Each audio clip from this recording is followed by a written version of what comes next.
La présentation qui s'en vient va être donnée par M. Anas Raoult, qui est co-auteur et présentateur. Donc, M.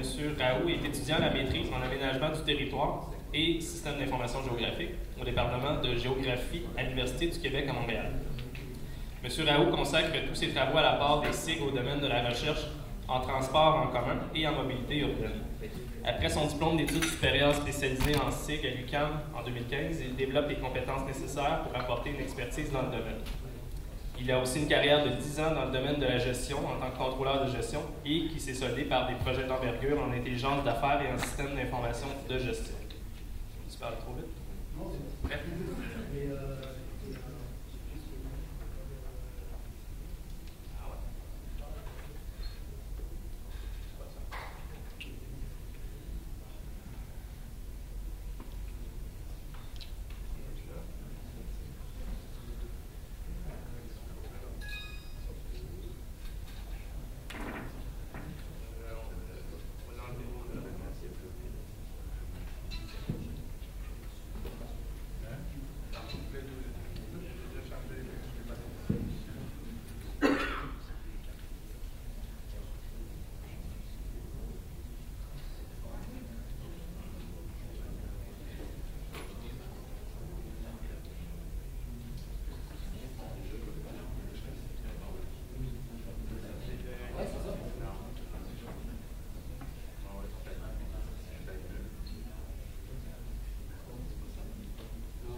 Bonjour tout le monde.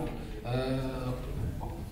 vais le laisser un petit peu tester sur les affaires techniques je vais essayer de commencer à parler avant d'avoir la présentation de ce que je vais vous présenter aujourd'hui.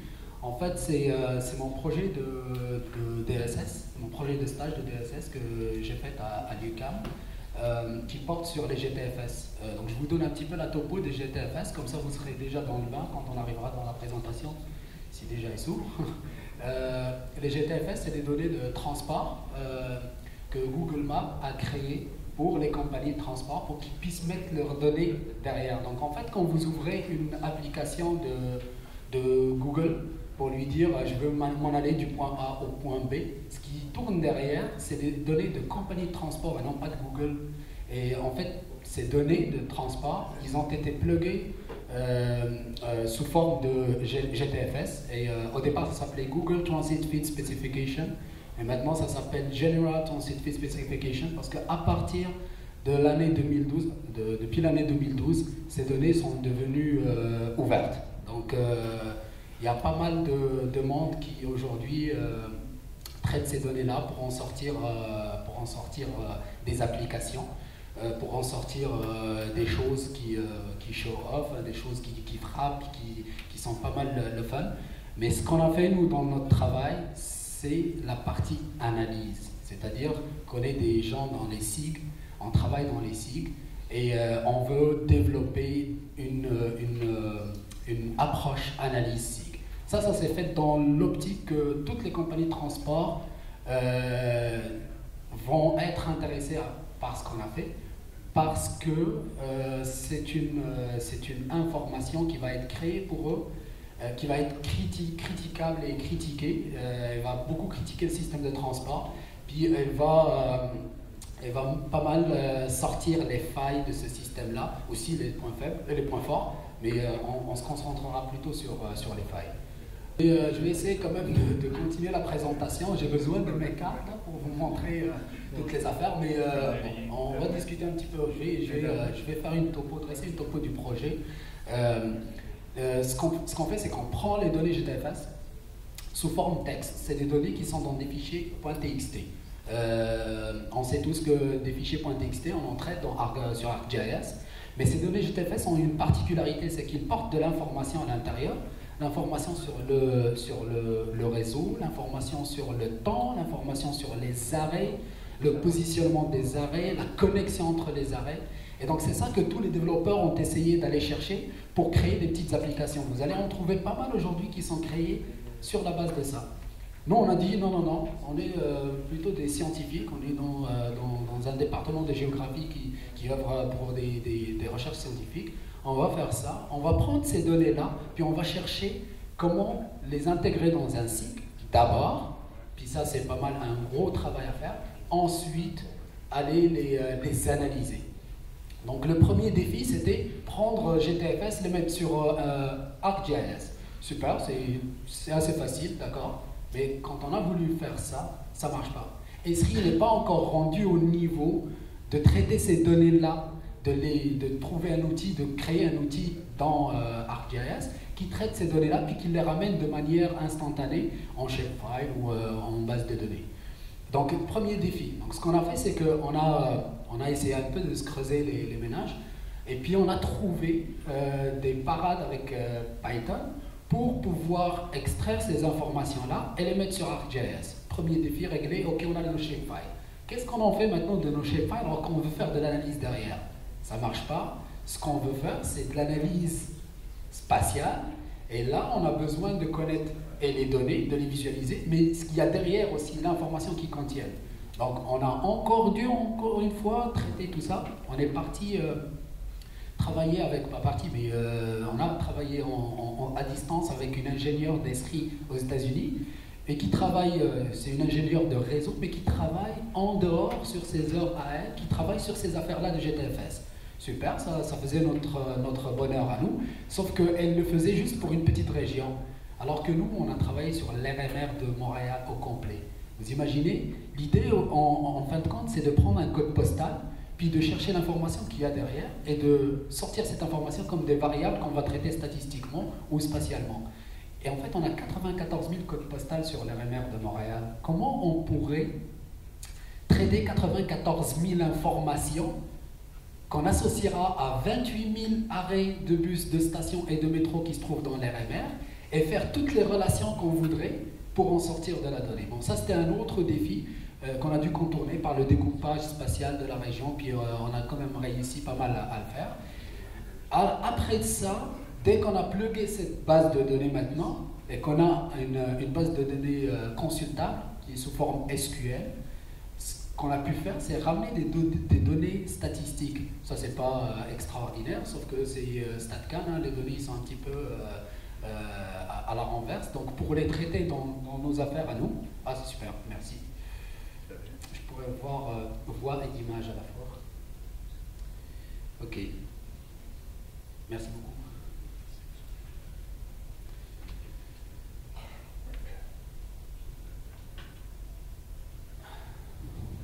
Voilà, on va le laisser tourner un petit peu.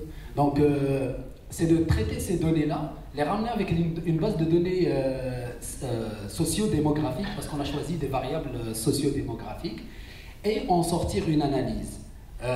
Dans le fond, quand c'est écrit comme ça en phrase, ça paraît assez simple dans des systèmes d'information géographiques, mais quand on s'attarde à travailler, à faire le boulot techniquement, on se retrouve avec notre... Bon, c'est pas le big data qu'on entend, mais c'est quand même une assez grande base de données. Voilà l'idée de vous présenter, de vous situer dans l'offre de transport GTFS et mobilité urbaine.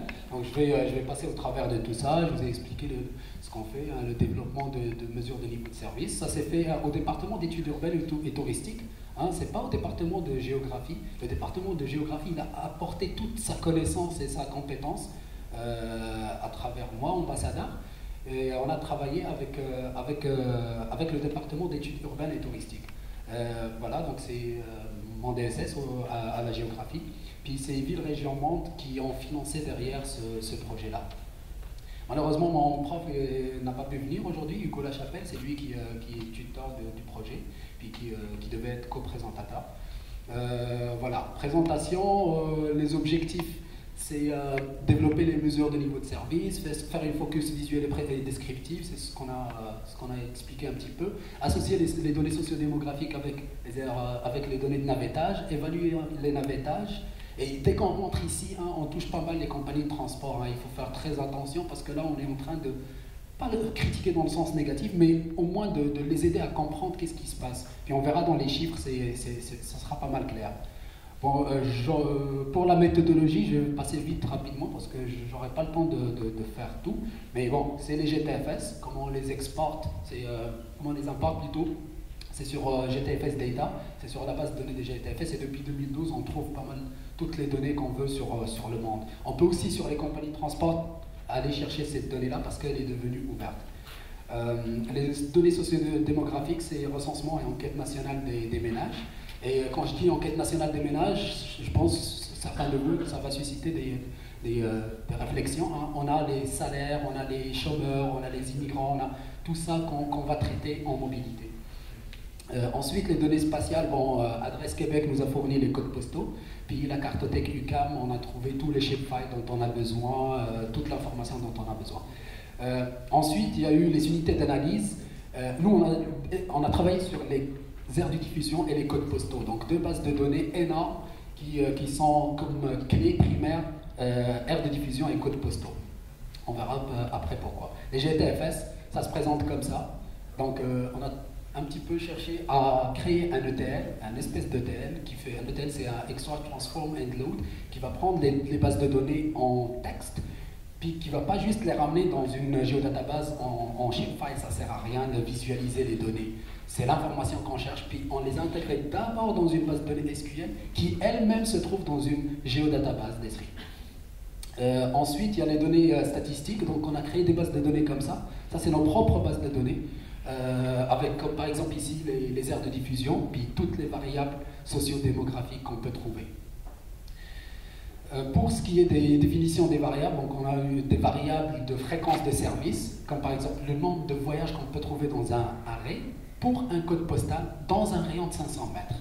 Donc imaginez avec moi tout le travail qui est derrière pour réaliser ça. Le nombre de voyages aussi par heure. Donc là, l'idée c'est qu'on va chercher comme des indicateurs qui vont renseigner sur l'efficacité du transport en commun.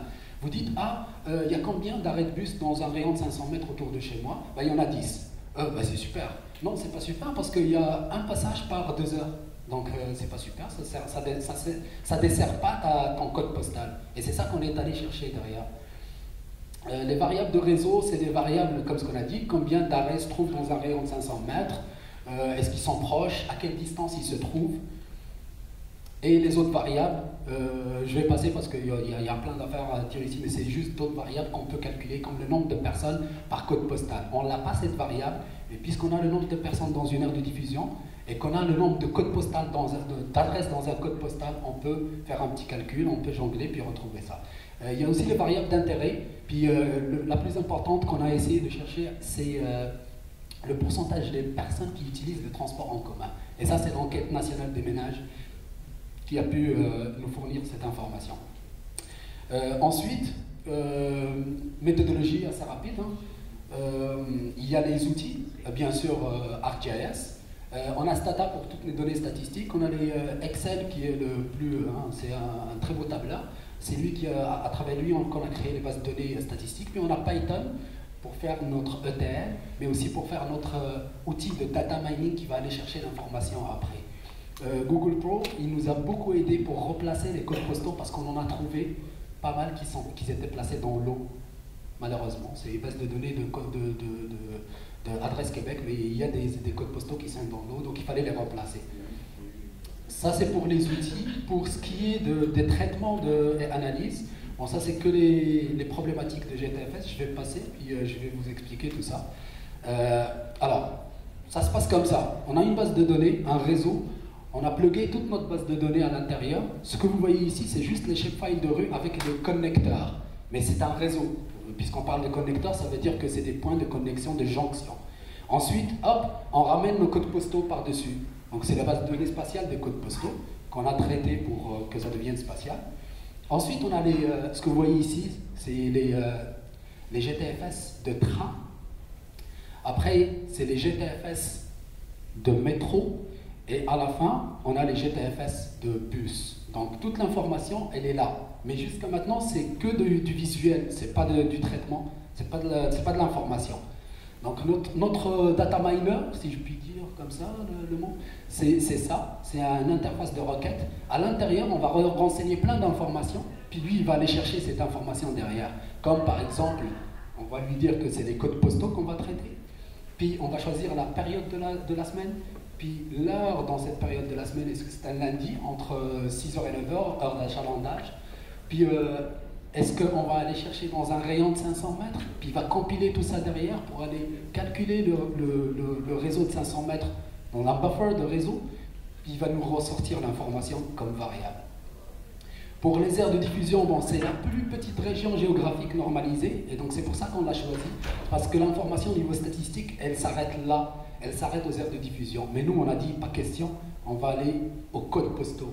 Donc chaque code postal aujourd'hui, sur l'RMR de Montréal, on peut retrouver cette information sur le niveau de service. Quel est ce niveau de service? Donc pour valider tout ça, on a dû faire des analyses des traitements au fur et à mesure. Là, je vous montre un réseau qu'on a construit, comme celui que je vous ai montré tantôt, sans les points de jonction. Donc ce qu'on ramène, c'est juste un échantillon, un code postal. Ok, ça se trouve quelque part sur Montréal, un code postal. On ramène aussi les arrêts, stations de métro et stations de train qui sont dans les alentours. Puis ensuite, on ramène la base de données GTFS qui est en SQL. Je voulais juste montrer ici la base de données GTFS, mais elle est réellement en SQL, puis on ne la voit pas. On n'a pas besoin de la voir. Là, on crée le premier buffer, et vous voyez que ce n'est pas un buffer circulaire, ce n'est pas juste un rond, c'est vraiment un buffer qui suit les distances, puis qui va aller chercher les 500 mètres pour que ça soit vraiment bien compilé. On peut même faire à 1000 mètres pour voir tout ce qu'il y a à 1000 mètres. Donc vous vous imaginez qu'arrivé à cette étape-là, je lui dis, pour ce code postal-là, combien d'arrêts? Calcule 2 arrêts. Ok. Quel est le niveau de service dans ces arrêts-là? Ok, je te sors le niveau de service ici, ici, ici, puis il sort une variable de niveau de service derrière. Mais ça, c'est toujours relié à la base de données sociodémographiques. Donc on peut dire, pour cette catégorie de personnes, voilà le niveau de service qui est offert. Et d'ailleurs, c'est ce qu'on verra dans les analyses finales. Ça, c'est juste une analyse de sensibilité pour aller voir chaque code postal. Il se retrouve ou par rapport à l'eau, ou par rapport à l'autre réseau, puis pour voir quels sont les points extrêmes qu'on peut relever, comme les codes postaux qu'on a retrouvés dans l'eau. Bon, on a eu à faire des descriptions, comme ici, des statistiques, juste pour voir que, oui, on a relevé que 50% de la population, ou des codes postaux, ou des heures de diffusion se retrouvaient sur l'île de Montréal, puis 50% autres se retrouvaient ailleurs que l'île de Montréal. Il y a aussi des statistiques ici qu'on a faites pour retrouver le chiffre de combien de codes postaux retrouve un arrêt de bus à 500 mètres. Donc on a un chiffre qui est de 88%, et retenez bien ce chiffre, on va revenir dessus. Bon, pour les stations de métro, c'est 13, pour les stations de train, j'en dis pas plus. Et là, on peut faire même une analyse entre l'île de Montréal et le reste de l'RMR de Montréal. Par exemple ici, population touchée qui ont des 1000 mètres, des métros à 1000 mètres, on a 30% sur l'île de Montréal, puis 1% sur le reste de l'RMR. Donc ça nous donne juste de la réflexion, puis on assure avec ces chiffres-là, est-ce que c'est la réalité, est-ce que c'est ce qui se trouve sur terrain. Bon, je passe ici, c'est aussi on n'aura pas le temps de discuter tout ça parce qu'il faut s'en aller sur les cartes. Bon, là c'est les codes postaux que vous voyez en gris, puis en rouge c'est les codes postaux qui ont un arrêt à moins de 500 mètres. Les chiffres, il est de 88%, c'est ce que donne la STM, c'est ce que donnent toutes les compagnies de transport. Ils disent, ah, on a pas mal desservi toute la population, c'est bon. Mais nous, on va faire juste un truc, ok, c'est les codes postaux à moins de 500 mètres, c'est beau. Mais sans moi, les codes postaux à moins de 500 mètres, mais juste avec 15 minutes d'attente, pas plus. Là, on réduit à 62%. Donc, on voit juste sur la carte que ça diminue. Ça, c'est juste la première analyse. On n'est pas encore dans le gros lot des GTFS. Bon, analyse terminée, on vient dans les résultats. Ok, premier traitement qu'on peut faire avec ces données-là, avec cette base de données-là, c'est une analyse comparative de, par exemple, on a choisi ici Longueuil, une analyse comparative de 4 périodes de la semaine. Un lundi 24 heures, un samedi 24 heures, un lundi 6 à 9 et un lundi 1 à 3. Remarquez de vous-même le service, comment ça change. Le service ici, ça concerne le nombre de voyages par heure que vous avez dans un rayon de 500 mètres. Chaque point, c'est un code postal. Puis si on veut juste valider, si vous connaissez un petit peu Longueuil, chemin Chambly ou Tachereau, puis ça se voit, l'achalandage est pas mal fort là-bas. Donc on a un nombre de voyages assez élevé. Et les graphes ici, ils montrent qu'entre une journée 24 heures et une période de la semaine 6 à 9, le graphe, il est très compressé. Le graphe de fréquence, il est très compressé. Ça veut dire que quand on s'en va à une période de 6 à 9, ben oui, l'achalandage, il augmente. Donc déjà, ça, c'est un petit indicateur parmi des, je ne dirais pas des millions, mais entre autres, qu'on pourrait faire profiter les compagnies de transport. La deuxième carte, c'est une carte assez complexe, mais je veux quand même l'expliquer, même si je n'ai pas le temps de terminer. Hein. Ok. Donc la carte, elle n'a pas été faite comme une carte spatiale que vous connaissez tous. Elle a été compilée avec des idées derrière. C'est une carte basée sur une illustration matricielle. J'invente pas ça, c'est Pompalon qui avait inventé ça. C'est un indice de défavorisation. On s'est inspiré de cet indice-là, mais nous on a choisi deux axes qui nous tiennent à cœur. Le premier, c'est le niveau de service. Moins de 5 minutes, moins de 9 minutes, moins de 15 minutes, ainsi de suite. Ça concerne les codes postaux qui ont un arrêt à moins de 500 mètres, d'accord, pour une période de 6 à 9 de la semaine. Donc vous voyez que déjà on est dans beaucoup de détails pour définir juste un axe. Puis c'est interactif, ça peut changer à la demande. Quelqu'un qui est dans la compagnie de transport qui veut dire oui, mais compare-moi cette carte-là avec une carte qui pourrait parler de la période de fin de semaine. Ok, je te plug ça, il n'y a pas de problème, la base de données elle est déjà là, notre système il est déjà bien établi, puis l'outil est dynamique. On a comparé ça à la densité de population, densité augmentante, puis on a séparé ça en sextile, pas en quartile, en sextile, 6 classes. Ce qui a donné, c'est que ça a donné des extrêmes. Niveau de service qui est assez faible, avec densité de population forte. Niveau de service qui est très très bon, mais avec densité de population faible.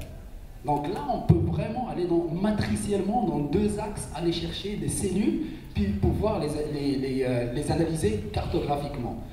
Ce que ça représente ici, c'est juste les graphes, puis la répartition en sextile des valeurs de nombre de minutes, de temps d'attente, et ça donne ça à la fin. Donc si on veut voir un des extrêmes comme échantillon, on va à la ville de Repentigny, on va trouver que la couleur verte, si vous vous rappelez, la couleur verte sur la matrice ici, c'est un service faible avec une densité de population forte.